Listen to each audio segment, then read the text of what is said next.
Et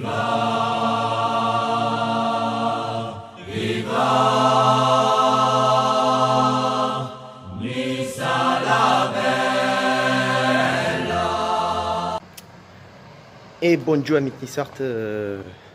Ouais, ce soir petit débrief nocturne, petit débrief dans la ville.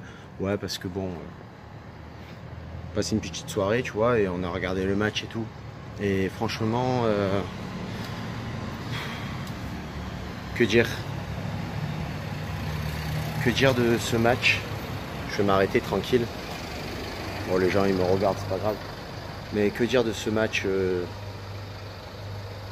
où on s'en sort bien en finale, on s'en sort très bien parce que on méritait peut-être pas ce match nul, méritait de perdre vraiment.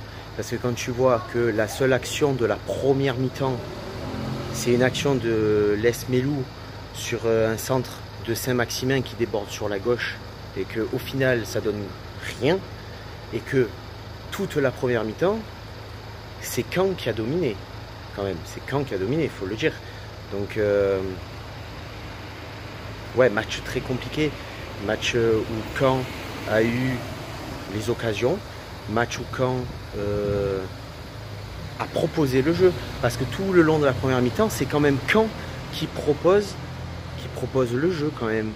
Donc et je l'avais dit dans mon avant-match, Caen c'est une équipe qui accroche, c'est une équipe qui en veut, hein.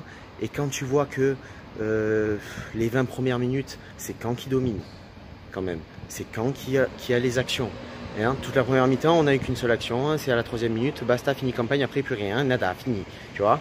Et à partir de la 25e minute, là c'est la catastrophe. Déjà sur une action canaise, Erel qui met la main, alors penalty, pas penalty. Je pense que si l'arbitre actionne la VAR, c'est penalty, hein. C'est penalty au final. Il a été très bizarre au niveau arbitrage ce match aussi, hein. Donc derrière, on a les corners, hein, parce que toute la première mi-temps, c'est corner, coup franc pour Caen quand même. Hein. Et sur le corner où on se prend le but de notre ancien Nissart, Paul Bates, sur une tête rageuse qui finalement n'est pas accordée parce qu'il y a eu une poussette dans la surface de réparation. Pour moi, la faute, elle n'est pas évidente. Elle n'est pas si évidente que ça, la faute. Hein. Et derrière, 5 minutes plus tard, Paul Bates encore qui met une tête et qui a failli marquer deux fois. Bon, la ligne n'est pas franchie, évidemment, sur la Gunline Technology, sur la montre de l'arbitre, ça n'a pas vibré, donc le but n'est pas validé. Donc là, il n'y a pas d'erreur d'arbitrage. Mais quand même, en espace de 5 minutes, on peut se prendre 2 buts. 2 buts. Donc, sur le contenu du match, l'OGC Nice n'a aucun contenu. Il n'y a pas d'équipe, il n'y a pas de jeu, il n'y a pas de tactique précise, ou en tout cas les joueurs n'arrivent pas à mettre leur tactique en jeu. Ils n'arrivent pas à proposer le jeu qu'on arrivait à proposer encore même l'année dernière, même si c'était compliqué. Caen peut avoir des regrets sur cette première mi-temps, bien sûr, ils pouvaient mener 2-0. Hein, sur le premier but de Bates qui est refusé quand même, je trouve ça assez litigieux. Et je suis pas pour Caen, mais je trouve que c'est litigieux. Sur la première mi-temps, on est catastrophique. Et la deuxième mi-temps, c'est pas mieux. Hein, parce qu'on reprend, encore une fois, pareil. Hein. Alors, certes, en première mi-temps, le penalty il y est. Par contre, en deuxième mi-temps, le penalty, je le trouve quand même inexistant. Et pour moi, il y a... Tu me diras, mais pour moi, il n'y a pas faute. Il n'y a pas faute. Donc, et on est mené 1-0. Et à partir de là, s'enchaînent quelques actions pour Nice. Maolida, Cyprien avec une frappe. Mais toujours pareil, on voit qu'on n'arrive pas à percuter au niveau de la défense. Dans les 16 derniers mètres, on ne percute pas, on ne fait rien. On ne fait absolument rien. On n'arrive pas à mener l'action jusqu'au bout. Voilà. Il n'y a aucune percussion, aucune finition. Il n'y a pas aucune envie, je te dirais même.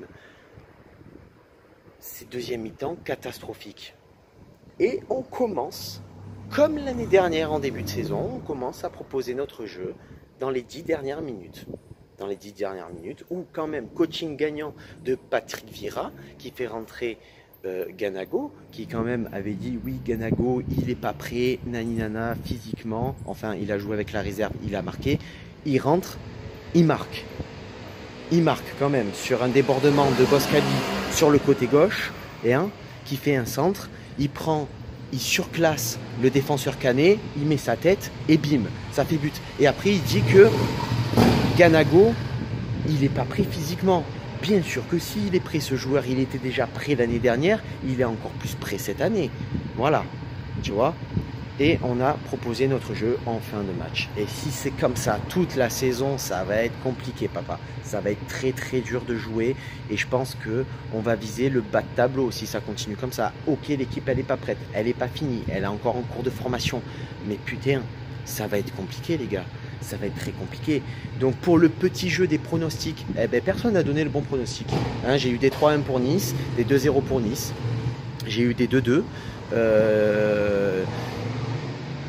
J'ai eu, je crois, un 0-0. Parce que j'ai eu sur Instagram, sur YouTube, évidemment. Non. Aucun gagnant pour ce pronostic. Et pour l'avis des supporters, je te dirais, j'ai reçu une vidéo. Par contre, papa, vous n'avez pas compris le principe. En fait, tu m'envoies une vidéo sur Facebook, mais en message privé, pas sur la page. Pas sur la page. Voilà, en message privé. Donc du coup, l'avis du supporter pour ce soir, ça sera reporté à la semaine prochaine. Voilà, donc sur ce, Amic Nissart, je sais, vous allez être déçus par ce match, ce débrief, mais c'est pas la folie. Donc petit débrief. Voilà, sur ce, ciao, viva la Bayeta et Issa Nice.